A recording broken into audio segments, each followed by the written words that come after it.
I am absolutely thrilled to be here, and I want to thank Jess and everyone who has invited me. But I would particularly like to thank RLUK partners and the community that have contributed to this report with such an impressive and full response. It's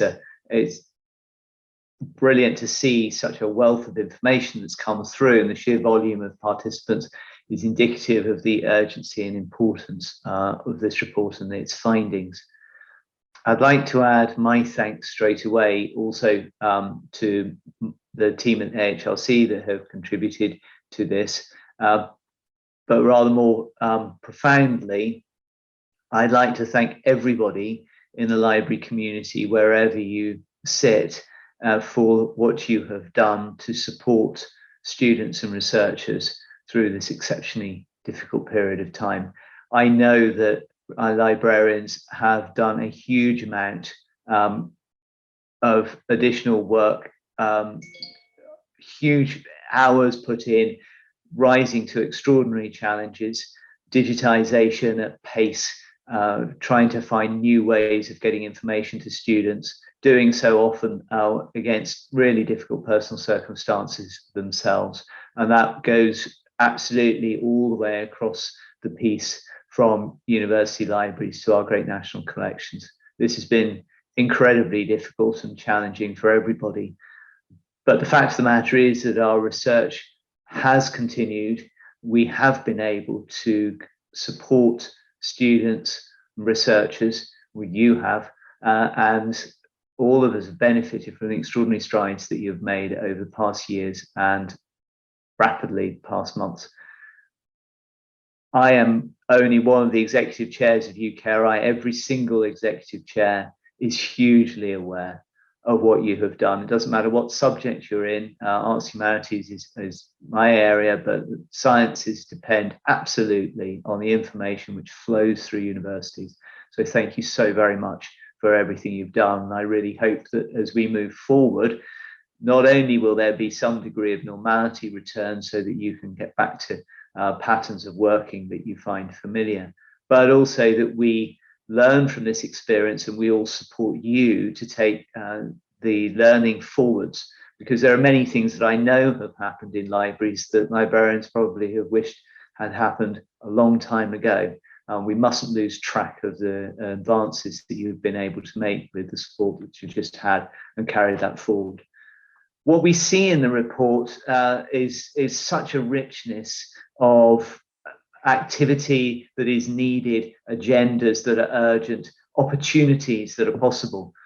One of the recommendations sits around wealth of expertise. No surprise to me, of course, or anybody here, but just that real depth and richness that is exemplified here, just how much skill and capacity and extraordinary specialist knowledge is sitting within our libraries. And of course, the challenges, making sure that this really complex and utterly transformed thing, which is a library, virtual, physical, a producer as well as a gatherer of research, is genuinely, really fully understood within university settings and funders more generally. That's a great challenge, but I think there are opportunities here to continue the work. And I'm going to try and be brief because I'm hoping to hear from everyone else in the long table as how we take this forward. You all know, I hope, that for the Arts Humanities Research Council, libraries and collections are absolutely fundamental to us. We have worked with you incredibly successfully in projects such as Living with Machines and towards a national collection. And it's your methodologies and your approaches and your skills that are giving the life and the power to these really successful collaborations that open up new avenues of interdisciplinary inquiry at the very intersection of humanities scholarship, data science, and research software engineering. These are new frontiers and new horizons where we have so much to offer. I've talked a little bit about this in the past in commenting that the Paradise is just a huge library. I'm sure it is. I wanted, when I wrote about libraries in the past to stress this idea of libraries as infrastructures of engagement and the ways in which you foster community. And that's as true of the tiny municipal library as it is of the British Library, everything between on the spectrum. It's so important to understand the support that you're giving for people to engage with each other and with knowledge.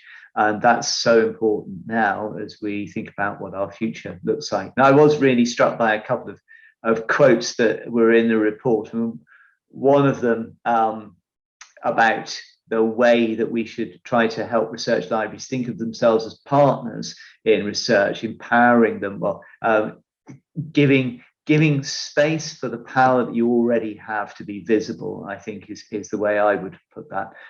Co-creators of knowledge.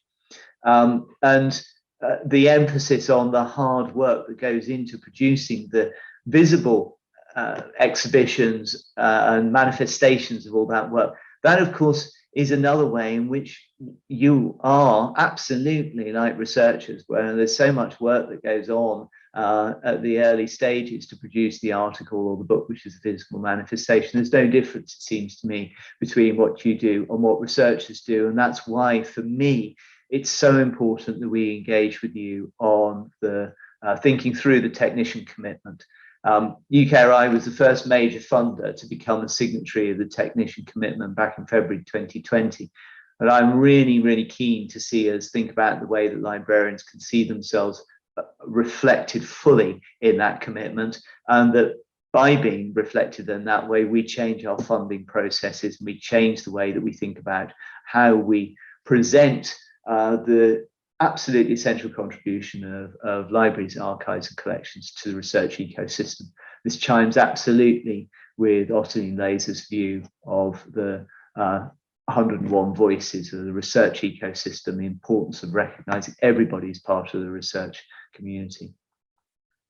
We will be looking very closely at the recommendations that you've made. I hoped that this would be the beginning of a conversation and that we would continue the conversation further on. So I'm really looking forward to the next stages that we have.